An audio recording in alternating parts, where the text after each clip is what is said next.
लग गई है। चालक ने कूदकर अपनी जान बचाई है। सूचना पर पनियाला थाना पुलिस और दमकल मौके पर पहुंची है। 3 घंटे की मशक्कत से आग पर काबू पाया गया है। टैंकर को उठाने के चक्कर में 2 क्रेन आग की चपेट में आ गई हैं।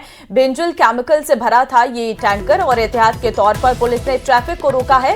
कोटपुतली के दिल्ली हाईवे पर ये पूरी घटना है। संवाददाता हीरालाल इस वक्त हमारे साथ फोन लाइन पे हैं। हीरालाल, अनियंत्रित होकर केमिकल से भरा टैंकर पलटा है, फिलहाल क्या स्थिति है? लड़के का पूरा मामला है जहां बेंजीन केमिकल से भरे एक टैंकर में अचानक आग लग गई। टैंकर चालक ने नीचे कूदकर अपनी जान बचाई। बताया जा रहा है कि टैंकर दिल्ली से जयपुर की ओर जा रहा था। पनियाला के पास पहुंचने पर टैंकर अनियंत्रित होकर सड़क पर पलट गया। सूचना पर पुलिस मौके पर पहुंची और क्रेन की सहायता से टैंकर को सीधा कराया जा रहा था। इसी दौरान स्पार्किंग होने की वजह से टैंकर ने आग पकड़ ली और आग की भयावता इतनी तेज थी कि पूरे टैंकर को अपनी चपेट में ले लिया और साथ ही जो क्रेन उसको उठाने में लगी हुई थी वो भी आग की चपेट में आ गई। इसके बाद पुलिस ने है जो एहतियात के तौर पर ट्रैफिक को रोक दिया था। इसके बाद जो 8 से 10 दमकलें मौके पे बुलाई गई और आग पर पानी डालकर आग पर काबू पाया गया। फिलहाल यातायात सुचारू कर दिया गया है। टैंकर को साइड में करा दिया गया है और जो बताया जा रहा है कि जो आसपास के जो गांव थे, जो ढाबे थे, वहां से भी लोगों को रात को हटा दिया गया था क्योंकि किसी प्रकार की कोई हादसा ना हो। इस वजह से पुलिस ने सूझबूझ दिखाते हुए एहतियात के तौर पर उन लोगों को साइड में करवा दिया था। फिलहाल मौके पे जो पूरी व्यवस्था सुचारू कर दी गई है। जो जला हुआ टैंकर और जो क्रेन थी उनको साइड में करवा दिया। आग पर पूर्ण रूप से काबू पा लिया गया है। ट्रैफिक को सुचारू कर दिया गया है। फिलहाल पुलिस पूरे मामले की जांच में जुटी हुई है। ठीक है हीरालाल, किस वक्त की लगभग ये घटना होगी? चालक की हालत कैसी है? जी देखिए, देर रात का ये पूरा मामला बताया जा रहा है। जब दिल्ली से जयपुर की तरफ ये टैंकर जा रहा था, पनियाला के पास पहुंचने पर चालक को नींद की झपकी आने की वजह से टैंकर अनियंत्रित होकर जो हाईवे किनारे बरसाती नाला होता है उस पर जाके पलट गया था। क्रेन की सहायता से जब उसको उठाया जा रहा था तो स्पार्किंग होने की वजह से उसमें आग लग गई थी। फिलहाल है जो पूरी यातायात व्यवस्था को सुचारू कर दिया गया है। फिलहाल पुलिस मौके पर मौजूद है। ट्रैफिक सुचारू कर दिया गया है। जी नहीं, रोड इंजीनियरिंग की यहाँ पर दिक्कत आई थी या स्पीड की वजह से ये अनियंत्रित हुई है? जी देखिए, प्रारंभिक तौर पे जो सूचना सामने आ रही है इसमें बताया जा रहा है कि चालक को नींद की झपकी आने की वजह से जो टैंकर है अनियंत्रित हुआ था और अनियंत्रित होकर टैंकर सड़क किनारे जो बरसाती नाला बना हुआ था उस पर जाके पलट गया था। तो कहीं ना कहीं जो टैंकर चालक है उसकी लापरवाही को ही इसका कारण माना जा रहा है। फिलहाल पुलिस मामले की जांच कर रही है। बाकी जो भी स्थिति होगी वो जांच के बाद क्लियर होगी कि रोड इंजीनियरिंग में कमी थी या ओवर स्पीड थी। लेकिन प्रारंभिक तौर पर जो सूचना आ रही है वो टैंकर चालक की नींद की झपकी आने को माना जा रहा है। ये बताइए कब की घटना है ये हीरालाल? जी देखिए, जो सूचना मिल रही है वो देर रात की सूचना है। करीबन 1:30 से 2 बजे के लगभग ये घटना घटित हुई है जब ये टैंकर दिल्ली से जयपुर की ओर जा रहा था। टैंकर में जो अति ज्वलनशील जो केमिकल बेंजीन होता है वो उस टैंकर में भरा हुआ था। जब ये टैंकर यहाँ पनियाला के पास पहुंचा तो चालक को नींद की झपकी आई। नींद की झपकी आने की वजह से टैंकर अनियंत्रित हुआ और यह हादसा घटित हुआ। ठीक है हीरालाल, बहुत धन्यवाद आपका तमाम जानकारी देने के लिए। तो जाहिर है हीरालाल की तरफ से बताया गया है कि देर रात की एक घटना है जिसमें टैंकर चालक को नींद आ गई थी। नींद की झपकी आने के चलते ये बड़ा हादसा हुआ है, जिसके बाद टैंकर में जब पलट जाता है तो उठाने के वक्त उसमें आग लग जाती है। फिलहाल हाईवे को पूरी तरीके से साफ कर दिया गया है और यातायात शुरू हो गया है। और चलिए बड़ी खबर जयपुर से आपको देंगे, जहां पर कर्मचारी संगठनों के साथ बजट पूर्व संवाद रहने वाला है। सीएम भजन लाल शर्मा सीएमओ में संवाद करेंगे, जहां पर विभिन्न कर्मचारी संगठनों को अनियंत्रित किया गया है। सरकार आगामी बजट की रूपरेखा तैयार करने में जुटी है। तो फिलहाल विभिन्न वर्गों के साथ 16 जनवरी से 22 जनवरी तक बजट पूर्व संवाद रहने वाला है।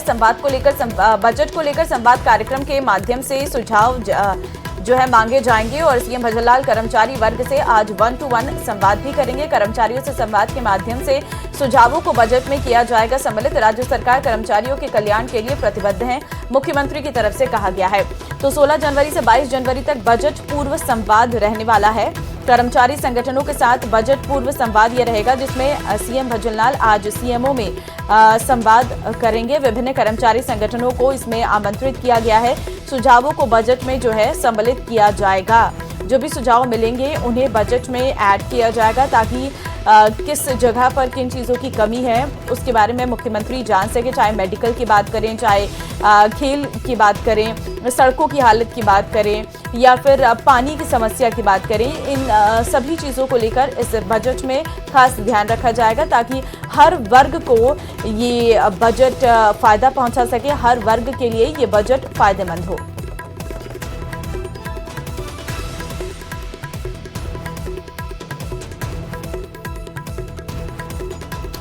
तो कर्मचारी संगठनों के साथ आज ये बजट पूर्व संवाद है और साथ ही साथ 1-to-1 वार्ता भी की जाएगी। लोगों से सुझाव मांगे जाएंगे कि बजट सत्र जो शुरू होने वाला है उसमें किस तरह से बजट को आवंटित किया जाए, उनके जिले में कितने बजट अलॉट किए जाएं, बजट का वो क्या पूरा उनका ब्लूप्रिंट है वो भी मांगा गया है, ताकि उस तरह से जिलों में बजट को आवंटित किया जाए और जो बजट आए उसके हिसाब से जो ब्लूप्रिंट तैयार किया गया है उन पैसों को उसमें इस्तेमाल किया जाए और जिलों के उत्थान के लिए और ओवरऑल उसकी इकोनॉमी को बूस्टअप करने के लिए वो प्रयोग में आए। और इसीलिए आज सीएमओ में मुख्यमंत्री भजनलाल शर्मा का विभिन्न कर्मचारी संगठनों से सीधे संवाद करेंगे।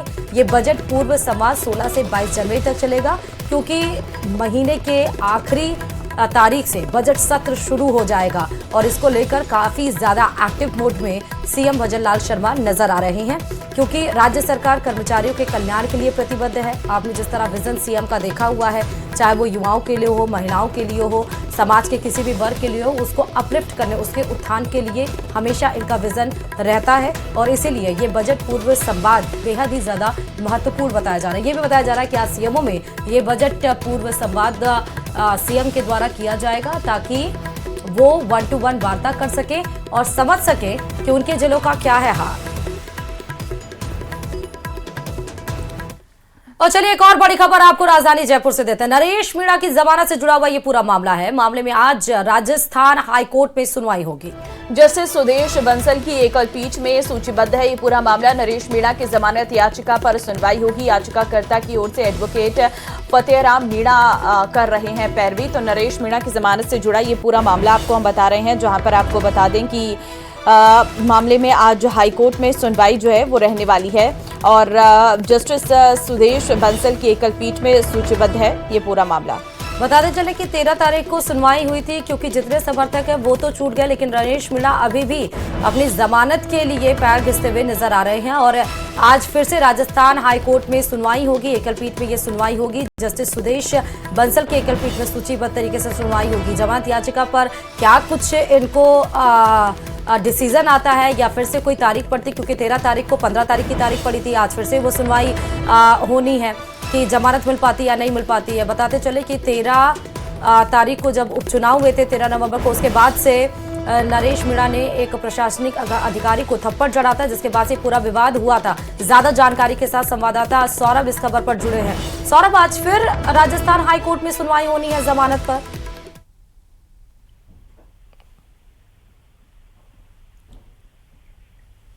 सौरभ, आवाज मिल रही है? सौरभ से हम कनेक्ट करेंगे, लेकिन ये देखिए नरेश मीणा की जमानत से जुड़ा हुआ पूरा मामला है, जहां जब उपचुनाव हो रहे थे तो 13 तारीख को निर्दलीय प्रत्याशी रमेश मीणा ग्रामीणों के साथ धरने पे बैठे थे और उस दरमियान एक प्रशासनिक अधिकारी को उन्होंने थप्पड़ जड़ दिया था, जिसके बाद बवाल मच गया था। इनके समर्थक जमकर उत्पात मचाया, जमकर तोड़फोड़ की, माहौल बिल्कुल गर्मा गया था, जिसके बाद से उनके समर्थकों को नरेश मीणा को हिरासत में लिया गया था। समर्थक तो छूट गए, लेकिन नरेश मीणा अभी भी अपनी जमानत याचिका को लेकर तारीख पे तारीख पड़ रही है। बढ़ते आगे, मेहंदीपुर बालाजी से बड़ी खबर आपको देंगे। धर्मशाला में 4 शव मिलने का मामला है। मृतकों का आज पोस्टमार्टम किया जाएगा। टोडा भीम हॉस्पिटल की मोर्चरी में शव रखे हुए। देर शाम परिजन टोडा भीम पहुंच चुके थे और मृतक के भाई मुकेश कुमार ने पुलिस को एफआईआर भी सौंपी। एफआईआर में हत्या की आशंका जताई गई है। टोडा भीम पुलिस अब पूरे मामले की जांच कर रही है। बड़ी खबर इस वक्त की आपको दौसा के बता रहे हैं, जहां पर मेहंदीपुर बालाजी से ये पूरी जुड़ी हुई खबर है, जहां पूरा परिवार मेहंदीपुर बालाजी के दर्शन करने के लिए आया था। सीसीटीवी फुटेज भी हमने आपको दिखाई थी, आपको तीसरी तस्वीर में दिख रहा होगा, जहां पर देखिए कि शाम 5 बजे ये लोग दर्शन करके मंदिर से वापस लौटे। उसके बाद शाम को 1-2 घंटे के बाद बड़ा जो बेटा था वो गैलरी में टहलता हुआ नजर आया और करीबन शाम को 7:30 बजे पुलिस को ये सूचना लगी कि चारों के चारों उस कमरे में उनके शव मिले हैं, जिसके बाद से हड़कंप मच गया। 119 कमरा नंबर हम बता रहे हैं, जिसको सील कर दिया गया। एफएसएल की टीम वहां पर जुटी, सारे साक्ष्य जुटाया गया। बस इंतजार ये था कि उनके परिजन आए, परिजन आएंगे। परिजन देर शाम तक उनको लग गया पहुंचने में और अब पहुंचे हैं, तो अब जाकर इनका पोस्टमार्टम कराया जाएगा। पोस्टमार्टम के बाद ही यहाँ पर कुछ खुलासा हो पाएगा कि क्या ये सुसाइड था, सामूहिक सुसाइड, क्योंकि पुलिस उस एंगल से भी जांच कर रही थी, या कुछ इनको खाने में मिला के, कुछ सामग्री में खाने में मिलाकर कुछ दिया गया था, पॉइजनस कुछ ऐसा एलिमेंट जिस वजह से इन लोगों की मौत हो गई, या ये इन्होंने खुद ये अटेम्प्ट किया है। तो ये अलग अलग एंगल से पुलिस जांच करी है, लेकिन परिजन मौत की आशंका जता रहे हैं। ज्यादा जानकारी के साथ संवाददाता धर्मेंद्र इस खबर पर जुड़ चुके हैं। धर्मेंद्र, आज संभवतः माना जा रहा है कि पोस्टमार्टम हो पाएगा, लेकिन परिवार तो हत्या की आशंका जता रहा है। जी देखिए, बिल्कुल जब जो मृतक है उसके भाई मुकेश कुमार कल शाम यहाँ पहुंचे थे। उन्होंने सबसे पहले मोर्चरी पहुंचकर शवों का निरीक्षण किया था और उसके बाद उन्होंने पुलिस को शिकायत सौंपी है। पुलिस को जो शिकायत उन्होंने सौंपी है उसमें आशंका जताई है कि ये जो मौत है वो सामान्य नहीं है किसी भी प्रकार से, और निश्चित तौर से उन्होंने हत्या की आशंका जताई है। पुलिस इस पूरे मामले को दर्ज कर जांच कर रही है। पुलिस का जो कहना है कि सभी एंगलों को इसमें शामिल किया है और किसी भी एंगल को छोड़ा नहीं जाएगा। इसको लेकर उन्होंने आसपास के सीसीटीवी फुटेज और कई दिनों की दिनचर्या की बाकायदा निगरानी की है और पुलिस का कहना है कि जल्दी मामले का खुलासा होगा। जी नहीं, खुलासा तो होगा, लेकिन पुलिस अब जब एफआईआर दर्ज कराई गई है इनके बड़े भाई के द्वारा और हत्या की आशंका की जा रही है, तो पुलिस अब किस किस एंगल पे जांच कर रही है? देखिए, बताना चाहूंगा कि प्रथम दृष्टया शरीर पर किसी प्रकार के निशान नहीं मिले हैं, लेकिन जो मृतक है उसके छोटे भाई मुकेश कुमार ने एफआईआर सौंपी है। अब मामला पहले पोस्टमार्टम होगा, पोस्टमार्टम के बाद जो रिपोर्ट आएगी उसके आधार को लेकर भी पुलिस जांच करेगी, तभी जाकर इस पूरे मामले को खुलासा होगा। जी आज ये अगर इतना समय लग गया परिजन को आने में?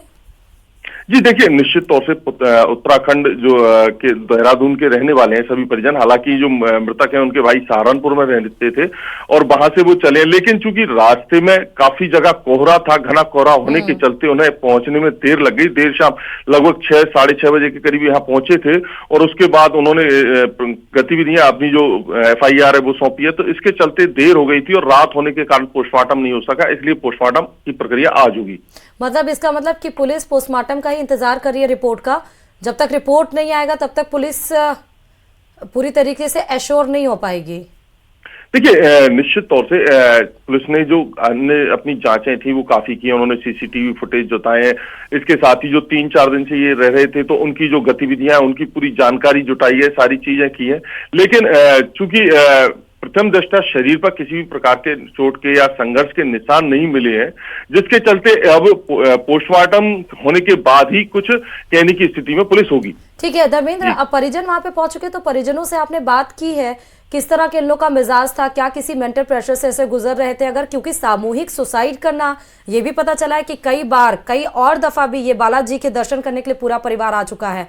हंसता खेलता हुआ ये पूरा परिवार सीसीटीवी में दिख रहा है और अचानक से 2-3 घंटे में सबके सब इस दुनिया में ही नहीं रहे। हाँ बिल्कुल, परिजनों से हमारी बात हुई है। परिजनों का कहना है कि ऐसी कोई स्थिति नहीं थी, परिवार पूरा तरह खुशहाल था और यहाँ समय समय पर दर्शन करने आते थे। उनकी बालाजी में काफी आस्था थी और वो यहाँ भंडारा करके 2-3 दिन में लौट जाते थे। और अभी जो बीते दिनों जो घटना हुई है उससे पहले उनकी टिकट बुक थी, रात को 12 बजे उन्हें यहाँ से लौटना भी था, लेकिन उसी बीच में ये घटनाक्रम हुआ है। तो निश्चित तौर से जांच का विषय, अभी परिवारजन भी इस पर भरोसा नहीं कर पा रहे हैं कि इतना यकायक इनकी मौत हो गई। तो निश्चित तौर से अब जो पोस्टमार्टम है वो निश्चित तौर से राज खुलेगी और उसके बाद ही कुछ कहना संभव होगा। बहुत शुक्रिया धर्मेंद्र तमाम जानकारी देने के लिए खबर पर।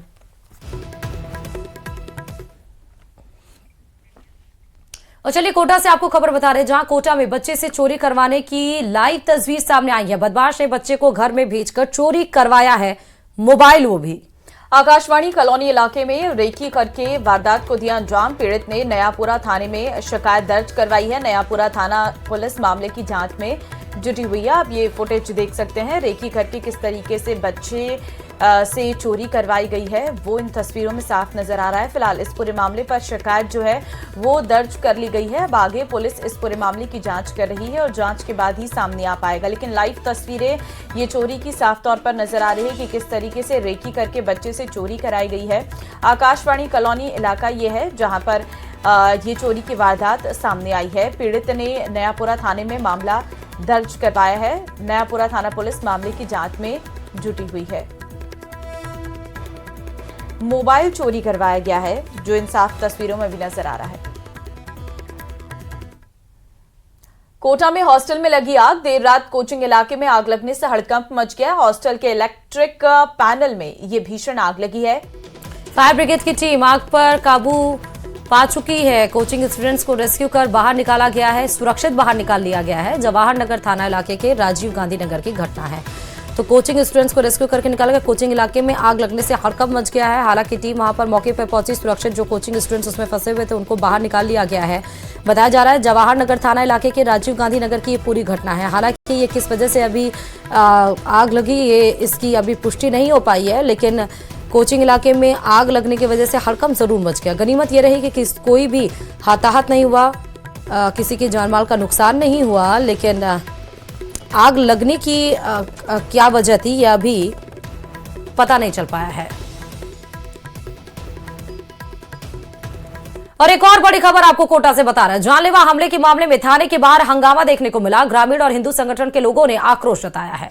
थाने के बाहर नारेबाजी कर प्रदर्शन किया है। आरोपियों की गिरफ्तारी नहीं होने पर आंदोलन की चेतावनी दी है। खैराबाद में देवेंद्र मीणा नामक युवक पर बदमाशों ने हमला किया था। रामगंज मंडी थाना पुलिस मामले की जांच में जुटी हुई है। तो थाने के बाहर नारेबाजी कर प्रदर्शन का ये पूरा मामला है। आरोपियों की गिरफ्तारी नहीं होने पर आंदोलन की चेतावनी भी दी गई है। और जानलेवा हमले के मामले में थाने के बाहर ये हंगामे की तस्वीरें सामने आई हैं। तो हिंदू संगठन और ग्रामीणों के द्वारा ये जोरदार प्रदर्शन थाने के बाहर किया गया है। एक ही मांग है कि गिरफ्तारी जल्द से जल्द उन आरोपियों की हो जिन्होंने हत्या जैसी जघन्य वारदात को अंजाम दिया है। खैराबाद में हमारे 3-4 लड़के थे जो उनको 4-5 ये फल फूल व रसीद फल फूल वाले इनके भाई बंद और मंडी के भी 4-5 गुंडे आए। इन गुंडों ने मिलके उनके हाथ पैर तोड़ दिए। ये अतीक और रसीद ये 4-5 भाई बंद है, मंडी से भी बुलाते हैं गुंडे बुला के हर 8 दिन में कांड करते रहते हैं। और यहाँ पर मौसम विभाग का अलर्ट है। आज प्रदेश के 31 जिलों में येलो अलर्ट जारी किया गया। अधिकतर जिलों में घना कोहरा छाए रहने के आसार हैं। जबकि करौली, जयपुर, धौलपुर, दौसा, बारां, अलवर में मेघ गर्जन के आसार भी नजर आ रहे हैं। मतलब यहाँ पर बारिश हो सकती है। तो प्रदेश के 31 जिलों में 31 ऐसे डिस्ट्रिक्ट बताए जा रहे हैं, 31 जिले जहां पर येलो अलर्ट जारी किया गया है। और ये भी बताया जा रहा है कि करौली, जयपुर हुआ, धौलपुर हुआ, दौसा और बारां और अलवर जहां पर बारिश भी हो सकते हैं।